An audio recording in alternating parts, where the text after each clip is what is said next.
Happy Friday, everyone. Welcome to the first Rise and Grind of the 2025-26 season.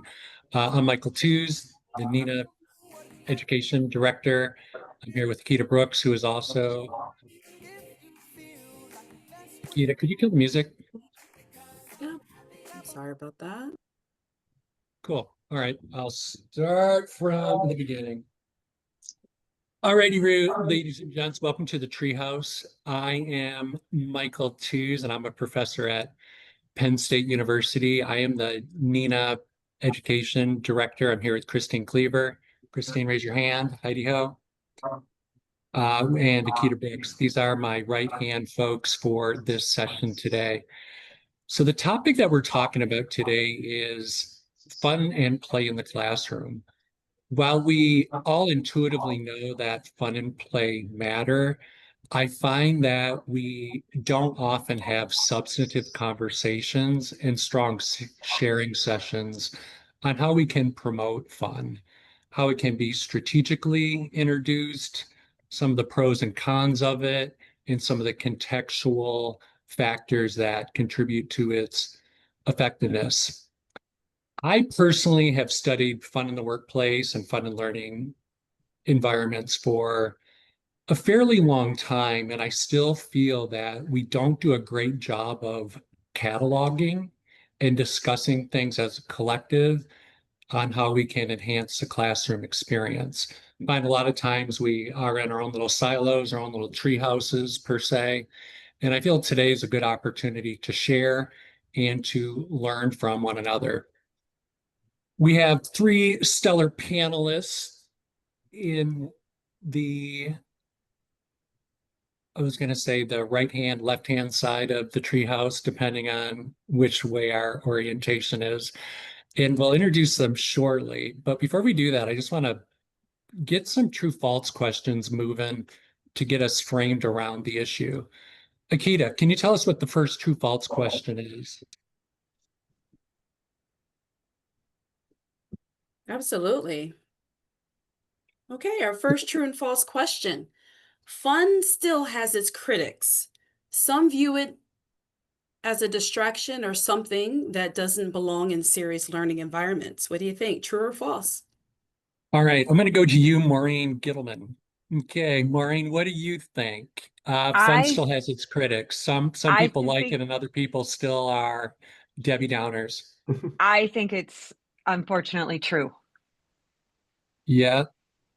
What about you, Maureen? Sorry, Christine, what do you think?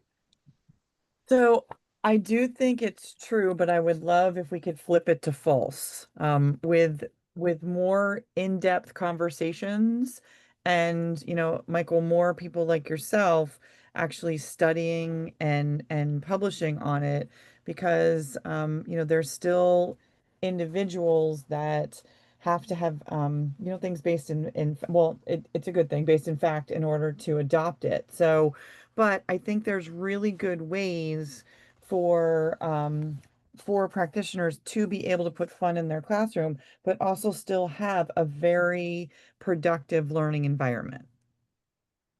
And I think that's an excellent way of introducing the topic.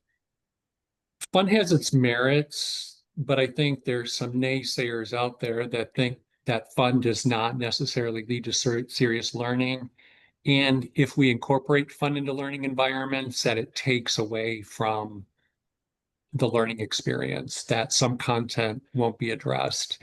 And then I think there's also some criticism that fun can't live in serious learning environments. It's only for the soft skills, but as we get more technical, we cannot implement fun. But I think that if we are more strategic and we're thoughtfully designing things, that fun can fit into any learning environment. All righty, Rue. Akita, question number 2. Sure.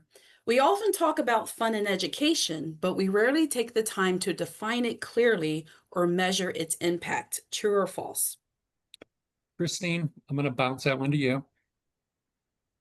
So I'm going to say that it's true because what we don't do is we don't measure its impact. And I think that is something very important. And I think as practitioners, something that we could do is we could do like a pre and post even simple survey when we're putting fun in our classroom, asking the students what they got out of it so that we understand the impact of what we're doing. We can see the smiles, we can feel the joy, we can understand the experience, but there's really, I'm going to say easier ways to be able to measure it so that we can, so that we can have that base to go forward. And I would like to hop in on one point to say that a lot of interventions that we implement in the classroom go unvalidated. We know intuitively that they may work, but we rarely systematically evaluate. And it doesn't have to be super duper fancy. Could be a simple pre-test, post-test. I'm even doing some things with some experimental groups to validate Lego. But the reason why I do it is to look at definitive evidence that this stuff works and to show the naysayers that it does have value, and also to unpack a little bit as to how fun works, like how it impacts engagement, how it lowers stress, how it builds connection. Alrighty, Rue, Akita, question number 3, and then All we will right, bounce to the introductions. Awesome. Question number 3, true or false? When designed with intention, fun can be both purposeful and productive, enhancing learning in ways that traditional lectures sometimes can't. So I think this gets to kind of the crux of the matter in that, how does fun work?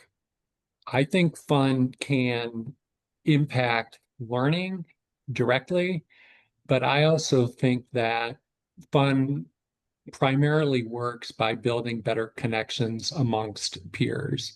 I think fun enhances social connection, and when you have better social connections, then greater learning, can occur. And I also think that fun really does a nice job of engaging students. And we all know that we have an engagement problem in general. I think the pandemic killed engagement.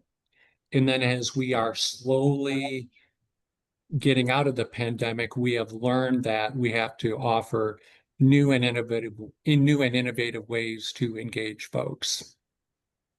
So that leads us to our esteemed panel. And Christine was my right-hand person in recruiting this fine slate of folks. So Christine, I'm going to toss it off to you to introduce everyone. Fabulous. So I just need to introduce this panel. These individuals I kind of run in the same circle with, in the fact that they're all based kind of in the event zone. I was just actually with all 3 of them in Las Vegas, and which is pretty cool. So not only in education, but also then the event realm. So first panelist, Tom Padron. He is from California State East Bay, and I'm really excited to have Tom with us. Next panelist is MT Hickman. She is from the University of North Texas. And then Tony Salah, he is the founder and CEO of Hecka Help. So decided to bring a third panelist that's not in education, but Anthony works a lot with educators and also event planners on bringing play and fun into their events. He actually just was at Purdue University for their hospitality summit. So we're really excited to have everyone with us today. So I'm going to take the first question and ask you all to finish this sentence. So Tom, in one sentence, in one word, how would you finish this sentence? Fun and learning is not childish. It is what? I like to use the word disarming. Love that. Love that. Let me hop in there too. What? Because I think that's one of the benefits of fun, is that it throws people off a little bit and it sets some anticipation for the activity. Is that where you were going, Tom? Yeah, absolutely. Because I know in my undergraduate courses, the classes that I looked forward to were the ones where I didn't quite know exactly what was happening every day. And I think fun can build that anticipation. So thank you. Back to Christine. MT, how would you finish this? Fun in learning is not childish. It is. Engagement, maybe a little bit overused, but I think it's engagement. Love Can that. you tell me? Okay, so fun's a good way to engage people, to wake people up. I'm a little curious as to your thoughts on fun being overused. How is, because I typically don't see it that way. So I'd like to hear your voice on that matter. Oh, I was just thinking the word engagement can be overused right now a little bit, tying it into just the general word, but I don't. Okay, so the idea was that not fun is overused, but that term engagement But is overused. I think we're.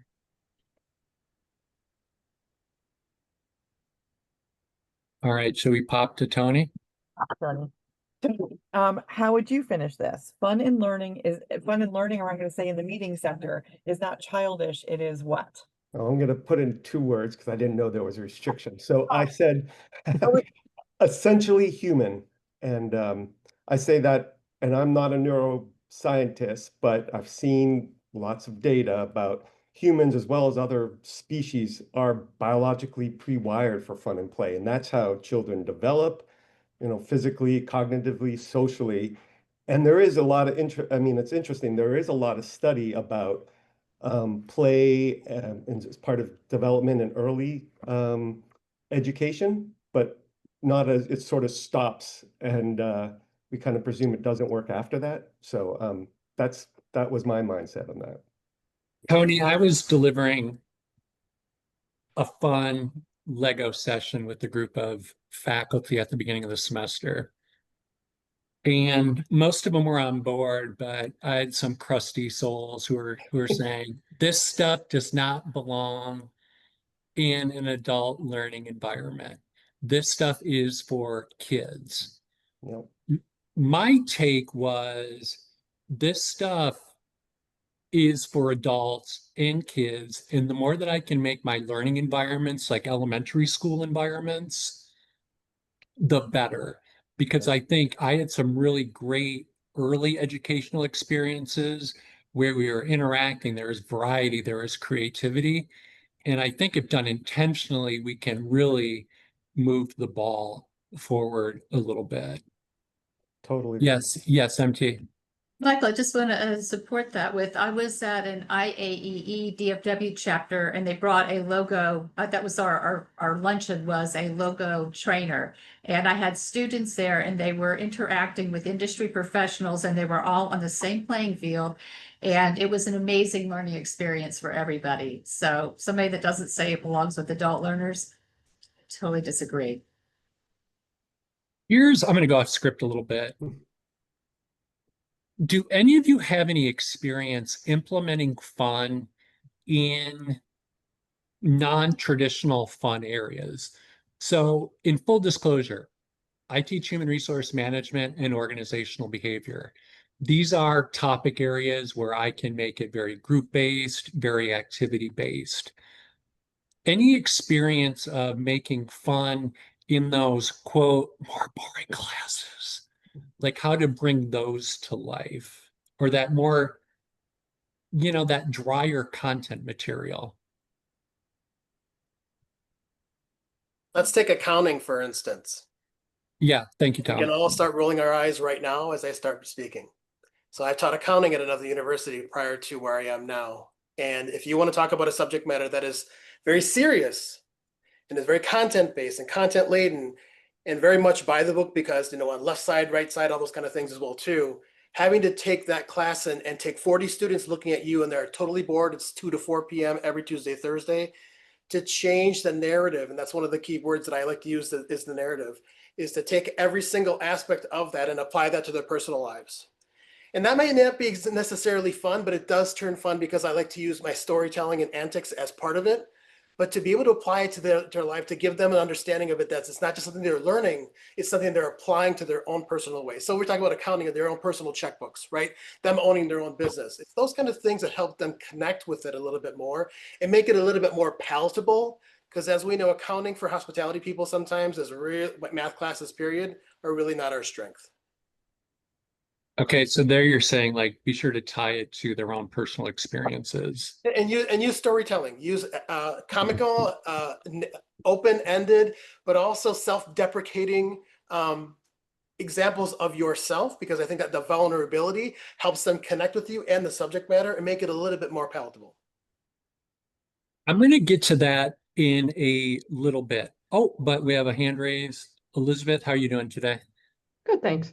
Top of the treehouse.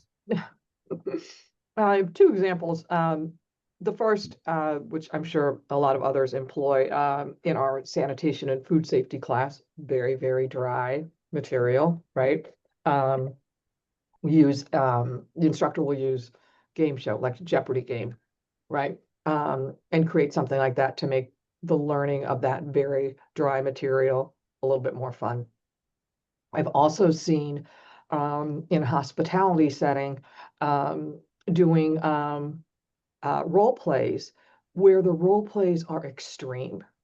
So the guest that you have to deal with, is maybe coming down in their, in their pajamas and completely they will overreact in terms of how, they will exaggerate that character and whatever it is they're dealing with. So it's humorous watching this particular guest in an exaggerated, behavior, yet the learning's still happening because they have to do that role play. And how are you going to tactfully and professionally address the issue, the behavior? So I just wanted to share those two examples.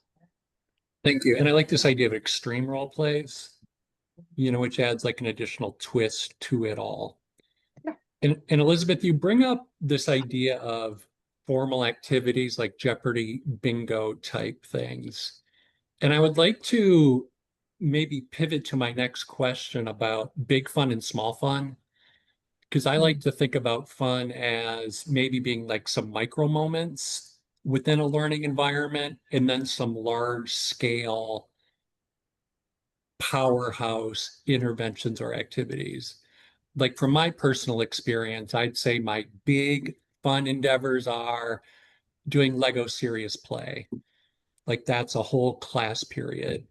But small fun might be let's play music at the beginning of class.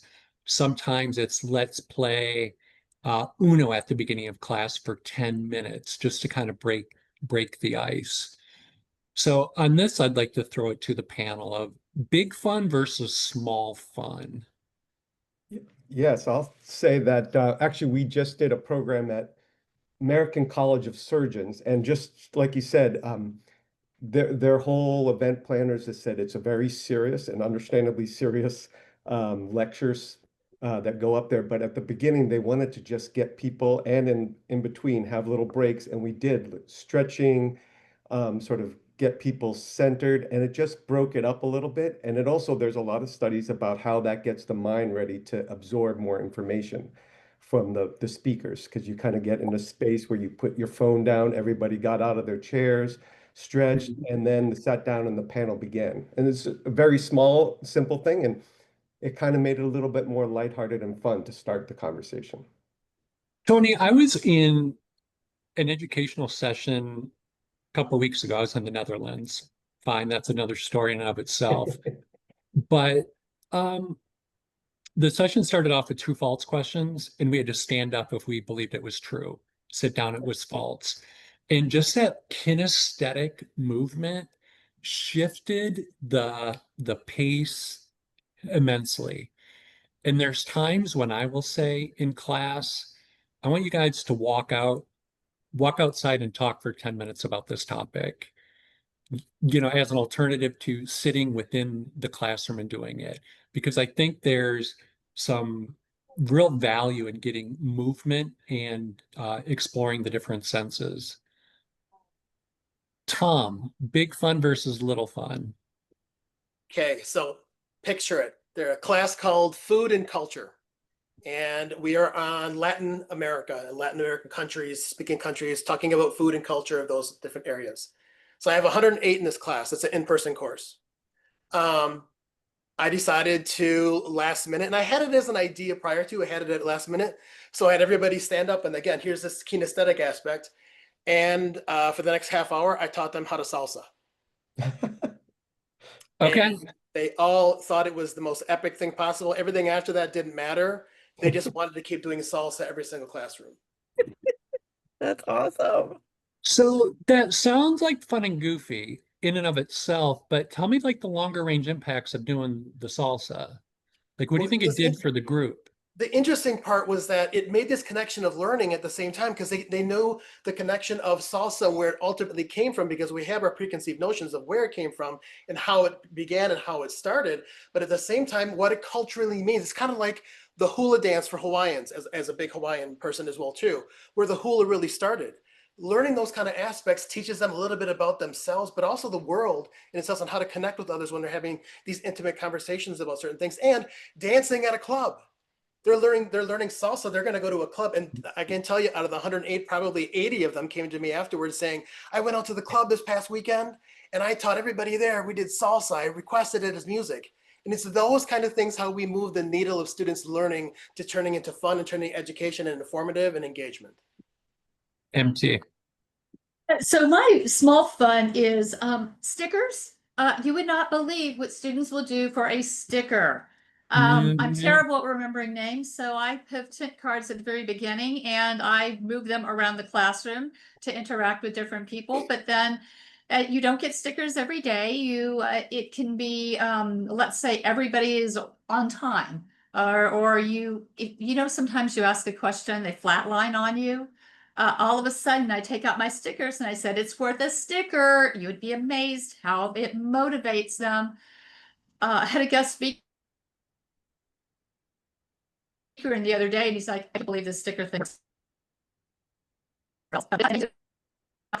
It becomes a competition because they count their stickers and I give gifts. So I like that as a small touch thing. There's times when I'll Yes. use stickers on quizzes, and some of my colleagues will say, oh my gosh, that's the most ridiculous thing ever. It's like, you know what? It's fun. It's Halloween. Pull out the pumpkin stickers. And guess what? They're comparing who got stickers, who didn't. And at the end of the semester, and I don't tell them MT to put the stickers on their name tents, but they'll end up taking them off their quizzes, putting them on their name tents, and it becomes a special little symbolic resource for them. Well, and it does, and you don't have the same sticker every day. So, why did you get a smiley face sticker and I only got, or why did you, the other day I had a group that was doing outstanding and I only had a few ladybug stickers. So they have stickers that nobody else has. So, And I totally, I love that you brought this up, because we do wellness challenges at all sorts of events, and it's all about, and it really engages people, just having some gamification and winning and earning things. Think about all these virtual environments that a lot of the kids are in now, where you earn virtual badges and it motivates folks, and it's just amazing. So we do this with wellness challenges, and it weirdly incents people. Sometimes it's for big prizes, but sometimes it's for little things. And at all levels, we used to say, just people like to earn things and get sort of that satisfaction of earning it. You got that sticker, you got this little gadget, and it is a powerful motivator. and it costs nothing hardly. It's nothing. With this day where budgets are being cut, I'm looking for as much free options as I can. Yeah, it costs about $15 for the whole year. Get your sticker supply from Amazon. So I think that's, really key. Another distinction that I think is important to call up is task focused fun versus fun for fun's sake. By that, I'm saying, Tony, Tom, and MT, and everyone else in the crowd, fun that directly supports learning, and then fun just for fun. So sometimes I think it's useful to focus fun around achieving the learning objectives directly. And then other times we're just going to have fun for fun's sake. Does that resonate with you all? And do you have any examples that could support this distinction?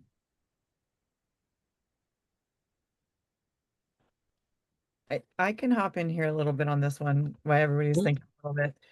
Yeah, thanks. So I actually this week, so this week is midterms at NYU, and the students are stressed to the max. Like you can see how stressed they are. But I don't give midterms because all of my classes are running experiential learning. So what I did this week is I made everything in my classroom more fun just for fun, so that they could have a break to be able to concentrate in other areas. And then, I'm saying, well, my final project at the end in my classes, that's, where hopefully, because mine's at the very end, you'll be able to then really concentrate some more. So we did a walk and talk on Tuesday where I literally Mhm. took the students out and I said to them, so remember, I've only been at NYU for 8 weeks. And I said, let's go for a walk and you tell me all of the things that I should know about the campus. They couldn't talk fast enough. It was amazing. And they were taking pictures and we started a Google Drive so that they have the pictures in there now. So I know like where the best coffee place was. And it was really to just kind of distract them to what was going on. But it had no learning purpose to it whatsoever, other than now I know where the killer coffee stores are, which I'm very excited about. But it really was just to get them out and moving because I could tell within the first 10 minutes that this class was going nowhere. Because afterwards they had an exam or their capstone project or this. So I was like, you know what? Mhm. We're going to throw caution in the wind and go do something kind of fun. And it worked really well. And I had several students stop in and thank me just because they're like, look, we needed that.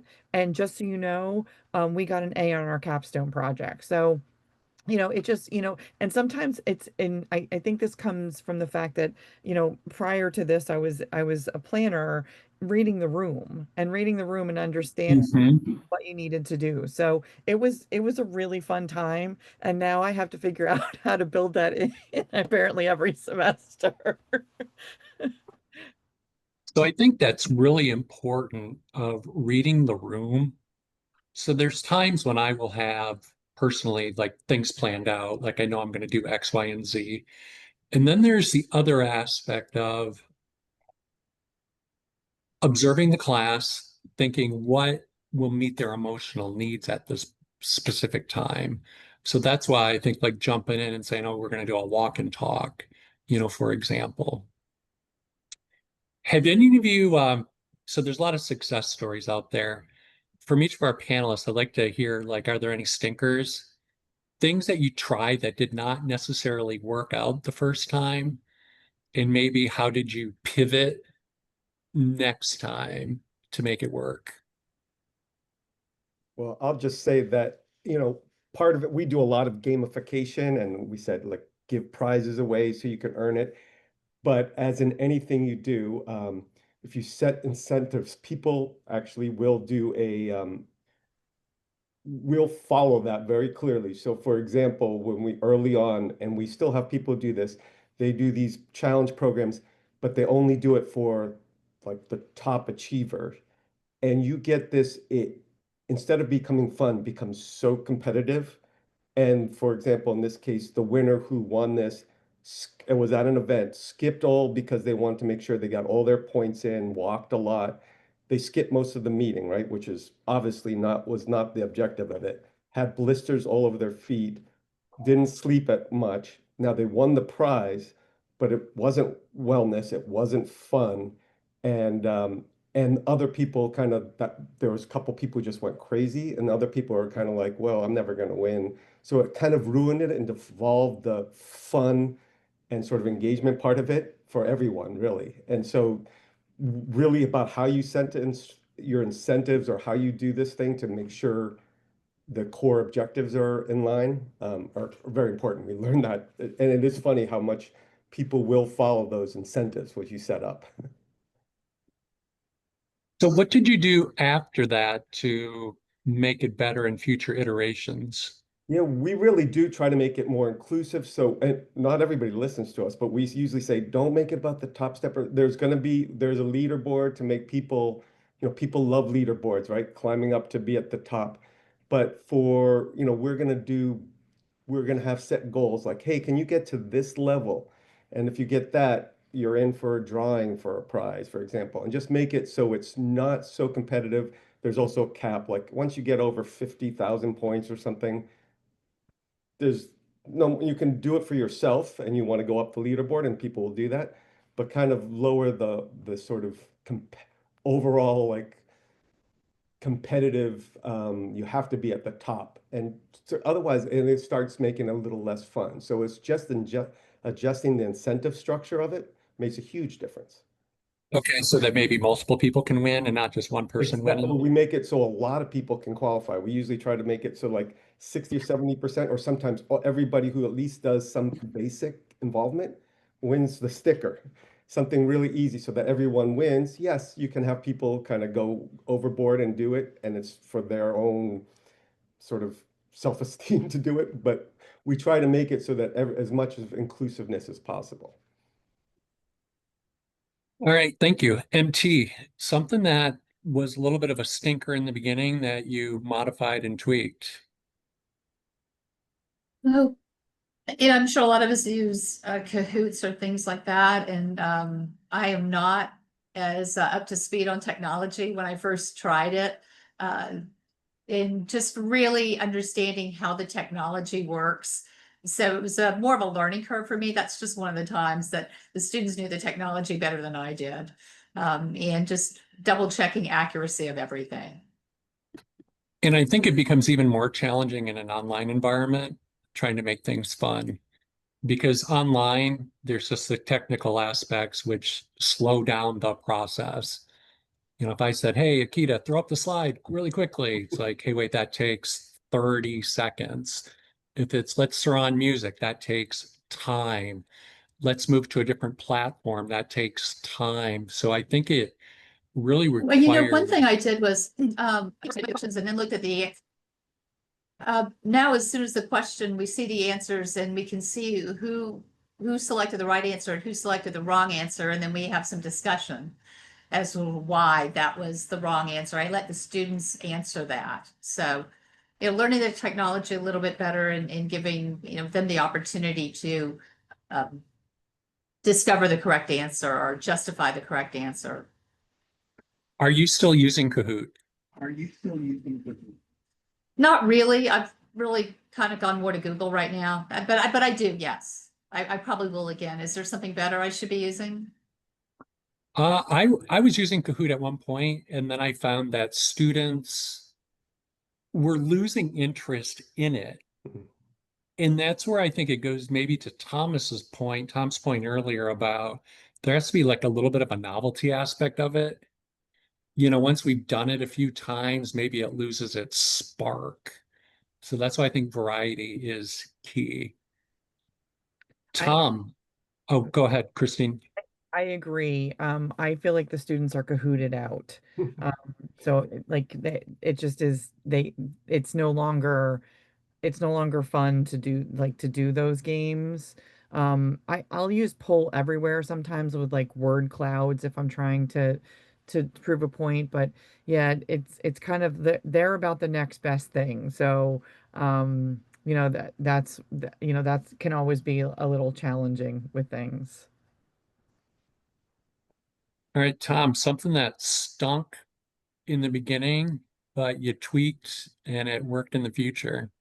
I'm going to go both sides and really quickly back to your online. So my entire program is fully online. So I do have the challenges, opportunities, but also the successes on the both sides too. So for example, and I've done this for a virtual conference as well too, virtual scavenger hunts. So level playing field. Everybody's typically at home for the most part, but there's an assumption there that I'm assuming everybody's at home in their home when somebody, as we just had somebody log off to go onto their car, right? Somebody could be in the office, somebody could be on the bus, somebody could be standing outside waiting for the bus. So it becomes that part of going, okay, my organization, and we're planners for the most part, right? And you're going, okay, everything's going to line up here. Everybody's going to be able to find everything that I want to have on my list, until not everybody's in the same space and it's not level playing field. So that's Mhm. kind of one of the things when I learned from that aspect, and I do still keep doing it, because the simple fact is that that's engagement. But at the same time, students are going, they heard me doing it in another class and somebody talked about it. Now they're going to come in my next class and go, I wonder if he's going to do it again in this meeting. And then they're kind of not apprehensive, but they're looking forward to it. So kind of Christine's point as well too. They get bored. So I don't use Kahoot or any of those kind of tools. And not that I'm against any of them, because I've used them at conferences. But the biggest thing for me is that I want to be my own creative and do my own organic grassroots kind of figuring out what they like. So as Mhm. Michael, to your point talking earlier, you talked about reading the room. So number one for us, we are entertainers. We're informers, and we're engagement people who are engaging our students. So I'm reading the room, but I'm knowing my students first as to what they like and what they don't like. So I figure it out in the first few weeks. And then I come back and go, okay, I figured this out. It took me a while, and I put together this kind of active and interactive aspect of it. So it's the same thing. We're always in this process of learning and improvement. Is basically what it is. I mean, I would love to spend maybe a full hour discussing on virtual training and how we can make that more engaging. Unfortunately, we don't have time here in the space, but I believe, like personally, I tried really hard to make it engaging.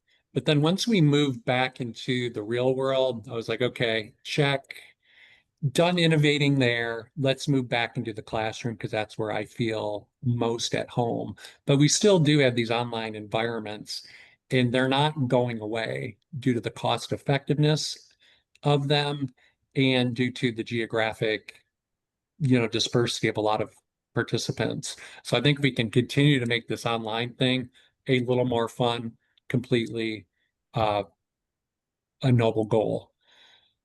Now, Tom, you said we're all entertainers, and I think I can say that personally. I'm an entertainer in the classroom. MT, would you consider yourself an entertainer? Little bit. Anthony, Tony, what about you? Um, not so, I'd say I'm right in the middle. Okay, so I'd say I'm an entertainer and an activity builder. So I try to do both. Partially, I do like to entertain because that's part of my personality and my teaching style. But also, I believe that if we can create activities to help take it off of me as the instructor that kind of help any instructor be more effective, I think that is a solid way to go.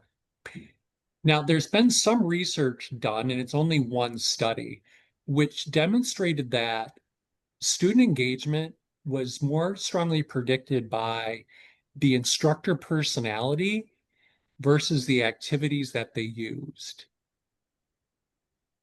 I found that a little disconcerting because I think, oh, these activities are great. But then it boiled down to it really had to do with instructor personality. So I was a little bit bummed out reading that, but I realized, hey, there is a little bit of truth to that. What's your thought on that matter, Tom? Is it just us, our personalities, or do these activities really matter? Can we make anything boring, Well, interesting? as I've said, and Christine and MT have heard me say this before as well too, especially in the meeting and events area, we're control freaks. And if you're not, then you can lower your right hand. But this is where we have control of our room. We set the tone. We set what happens in our classrooms. The students are reactive to that, and sometimes we can get them to proact to that. But we are so much setting a tone. So I'll give you a personal example. In my own personal life that I bring into my professional life, every single job that I've ever had in the last 30 years, my first question that came out to my interviewer was, can I have fun in this job? Mm-hmm. That's the first question I've ever used. And I've used it every single time anybody has ever interviewed me, because if I can't, and I always say, if I can't have fun here, this job is not for me. And I think that aspect for us at the same time, that we need to carry through that self-fulfilling prophecy of going, this is how it's going to be. Now, again, when we use the word fun, interestingly enough, I use this in my master's thesis and I got a lot of pushback from it from my team. But the biggest part was on retention. But the biggest part of it is that when they think it's fun and they see the fun aspect of that, they're more engaged, they're more involved, they're more invested in it. And even our introverts, The introverts in class who want to sit back in the back row, they sit up a little bit. They're more active with it at the same time as well, too. MT, what can you build upon that? I'm in complete agreement. The collaborative is, I use QR codes a lot. I use QR codes and Google Forms to engage and to do the collaborative. But I like to have fun. I think when they see me having fun, or I get excited when I show a slide of something in the meetings industry and I explain how it works. And I think my energy and excitement kind of carries over into them. I've heard them walk out of the classroom. It's like, wow, time just went by. And I usually do like a little midterm evaluation checkup, not a formal one. And one of them said, I'm really not interested in this topic, but I like the class. Mm-hmm. So I took that as a compliment. Thank you. And Tony, what about Yeah, personality versus methods? I do. I mean, obviously personality has a huge impact and you can set the tone, but I don't think that folks who don't sort of have that natural entertainer in them, that they can't do this. I mean, I think you have to be authentic. You can't fake this. And obviously Yeah. it depends on context, but you can, a lot of times it's setting up a playful, what I'd say, environment. And a lot of times you do have to let go and let it be organic. I mean, so if we do different programs, they're all customized. Part of it is the community we're in, how they react to it. You get different characters and you're kind of putting them in a context. You can't force fun, but if you can set that up, it can organically grow, and you don't necessarily need to be the ringmaster. I know it's hard because in events you want to control everything, but sometimes Mm-hmm. it lets it, if you can set it up, have some guardrails around it, but set up a fun environment. It's risky, but I think you can do it, and you don't have to be the entertainer in chief necessarily. It's great. That's what I think personally that activities do. They take the pressure off of me personally, because I don't necessarily need to be the star of the show all the time. When it's activity based, it's almost like these activities and the props, they create the fun activity. Yes, Yeah. MT. I think the student discovery, I was saying, I use QR codes a lot. I mean, not every class, but I'll sprinkle QR codes and I'll have them, I'll have their phones and I'll say, tell me what you discovered from here. I know what I want to include in the teaching, but I want them to discover it and bring it forward. And I think they find that fun because they're guiding the experience. What I like about that, which is slightly different from what I've heard, is kind of that student control, which leads to mastery. So getting them involved in different ways. And I'd like to hear more, maybe not now, but later, about how to incorporate these QR codes to get their input into things. Now, we are coming up on time, and I would like to hear maybe from everybody who's willing to share, what advice do we have for newbies? Because there's a lot of new instructors out there who are just struggling to make things work. What advice can we give young instructors to both be successful in the classroom while implementing fun? Because a lot of times people say, you know what, I can't do this. It's too much, it's too big. So what advice can we offer folks that are just starting out? Start with Maureen, then we'll pop to you, Tom. I think, your question before, Michael, about big fun versus small fun, I think that is really key, because I think some big fun is intimidating. I don't see myself as an entertainer, right? So the idea of big fun makes me want to give up. And I think I do have a pretty fun environment in my class. So I think that idea of fun doesn't have to, you can grow into and eventually learn how to do, if it's authentic to you, to do the big fun, but being authentic to who you are and starting slowly with the small fun would be the advice that I would give. And I think it takes the pressure off of, oh my gosh, I have to be the funnest person out there and make this the most exciting and fabulous class lesson versus let me just instill slowly a little bit of fun. And so that I can find where I'm comfortable and what aspect of fun I'm good at. Thank you, Maureen. And I think you're right. We don't have to start with big things. We can start small. For example, like I said, play Uno for 10 minutes, play Jenga for 10 minutes. You know, that can get things moving. And also be authentic to your own personality because you can't be anybody else.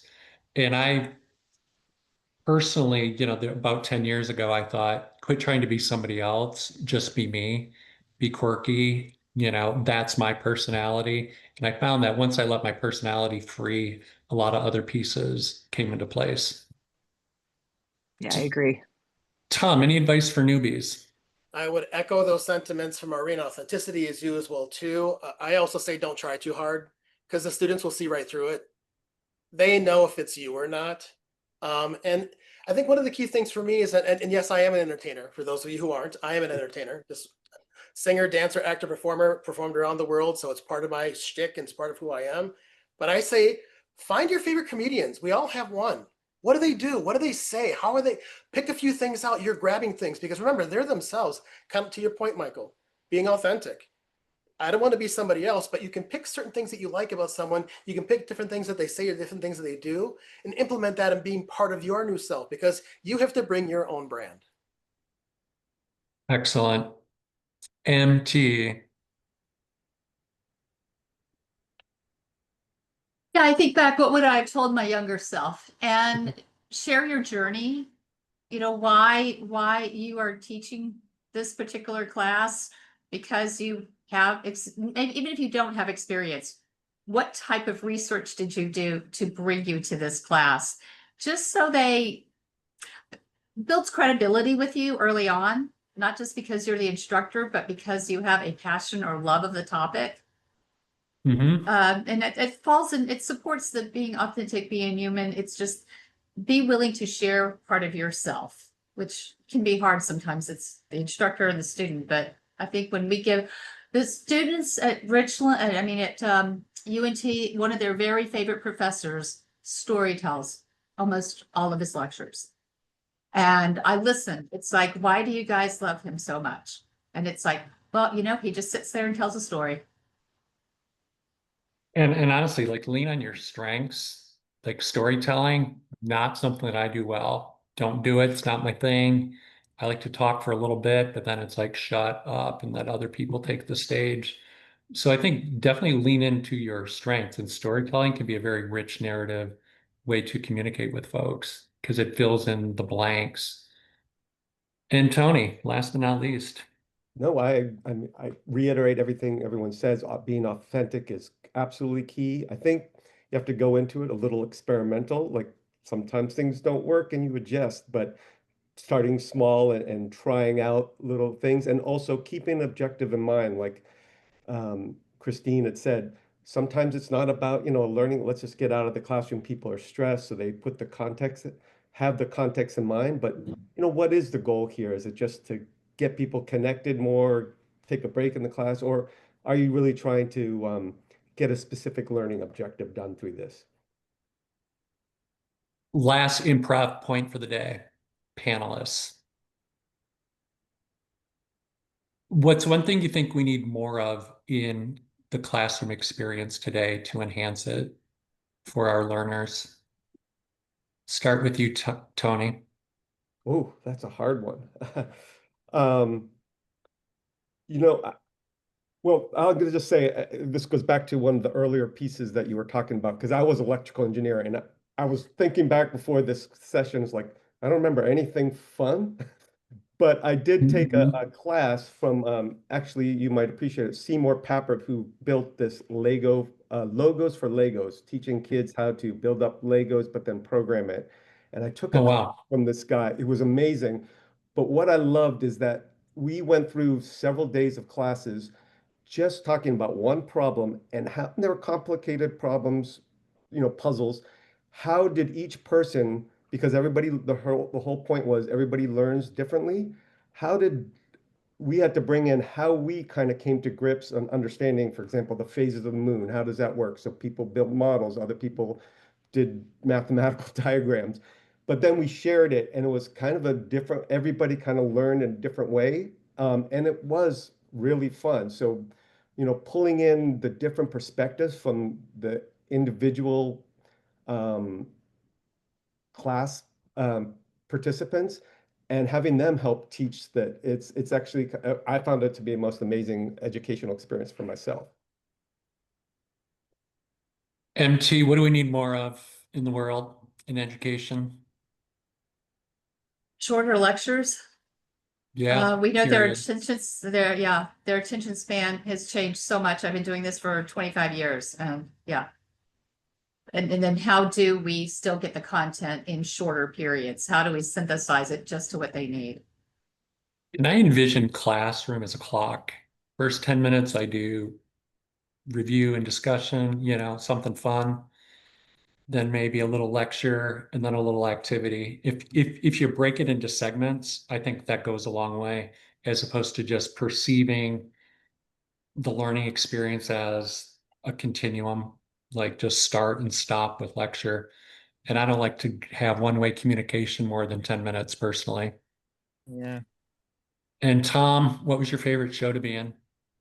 Oh my gosh. Wow. That came out of left field. It really did. I performed for the king, or say the queen, sorry, not the king, and the Pope. So I'm probably going to say those performances were my favorite. Awesome. Sounds like an amazing career. So, what do we think we need more of to engage these folks? I think the key thing here that the whole focus of this is fun. I think there needs to be more of it because, as to MT's point, and she brought it up perfectly, we don't have the students we used to. We have a whole new crop of students. My youngest student is 19, my oldest is 65. I've got 5 generations. I'm talking and communicating with them all differently. And I think that one of the key things that that fun does, it reinforces professionalism and empathy, but then we also build trust and respect at the same time. So I think as we're doing all these different things together, all these amalgamations are coming together. I think the more fun that we add in and the more human we are, and the more self-deprecating we are, and the more we're there to be vulnerable to them and open and honest, I think that fun part starts to be much easier, and they're willing to accept it a little bit more. Again, there's, as we said before, to Anthony's point as well too, it takes a while to get through that process and to reiterate and go back. But ultimately, I just think there needs to be more, because we've seen all of the negativity towards the education system, period. I don't care what degree you're in. And I think that's one of the things that we have to see, is that how that aspect really is an essential part of what we do. Thank you, sir. Christine Cleaver, we are at time. Awesome. Well, thank you. So this was an amazing conversation. Thank you all. What did you learn, Christine? Well, I learned that I love these people more than I ever did before. I also I love the fact that I learned a lot in the fact that we're all in similar situations trying to figure this out. So what I really learned is conversations like this have to happen more often, because we're really bouncing ideas off of each other in different ways. I'm currently now with a different student population than I taught for the last 14 years. So I have this group of students that sits outside my office. There's this large table. Our office is set up so that it's very student friendly. And I ask them all the time, I'm like, okay, need a pulse check. Will this work, or what do you think of this? So I think, we're all trying to figure this out, and we all have different students. And I think, what I really learned is these conversations need to happen more frequently, where we can bounce ideas off of each other and really kind of learn and, kind of almost ignite the spark within us to really continue the fun and play and purpose in our classrooms. What if Cree had a fun sig? Oh, that would be amazing, amazing, amazing. And one that met like more than just the conference. That would be, oh, I like that a lot. And there is a process that we can actually put that in, because 2 of my other colleagues created another SIG. So that would be incredible. Because I really think we need to catalog what we do more, benchmark, share a little bit more. Like conversations like this, I love, but it feels like we're coming at it from maybe slightly different angles. We do something similarly, something's different. And I think we could really go deep on a lot of this stuff. So I thought today was a wonderful conversation, and I would love to continue it at a future point. Akita, you want to put some music as we roll out? Yeah, But absolutely. Michael, you have to Yes. introduce your friend. Who's Oh. your yellow friend that we keep seeing? Okay, we will get out of immersive view so we can see. This is Zuko. He is our golden conure. He is 1 year old. Beautiful. So, Absolutely beautiful. and he loves to Zoom. And this is an example of like, I always bring him onto Zoom when I'm teaching. Why? Because it personalizes a little bit, takes off a little bit of the pressure. Other fun things I always do is like wear crazy bow ties. It's just part of the shtick. You know, it's part of the small fun aspect of things. So I text him, thank you very much. are you all Thank right you. for tomorrow? And he said, my bow tie is ready to go. My bow tie is ready to go. Coming up. The next one is December 5th, which we're talking about practical strategies for student wellness. And then we do also have our NENA Promise Scholarship.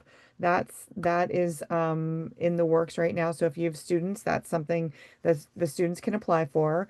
We give a graduate and an undergraduate scholarship every year. They're $500. So definitely encourage your students to apply. And then the last thing is our conference, which we're super excited about this year. So our theme is Engage 360, Adventure, Innovation, and Immersive Impact. And for the first time ever, we're actually holding the NENA conference not at a university. It's actually at the Kalahari Resort in the Poconos. So we're really excited. We are turning this conference on its head. Our opening session is not a session. We're actually going to be either doing a fun scavenger hunt, behind the slides tour, or an art walk. So we're really excited about a very immersive experience. So that is March 27th through the 29th, and we would love to have you attend as well. So thank you all very much for coming out today. This was phenomenal, and hopefully we can figure out a way to continue these conversations.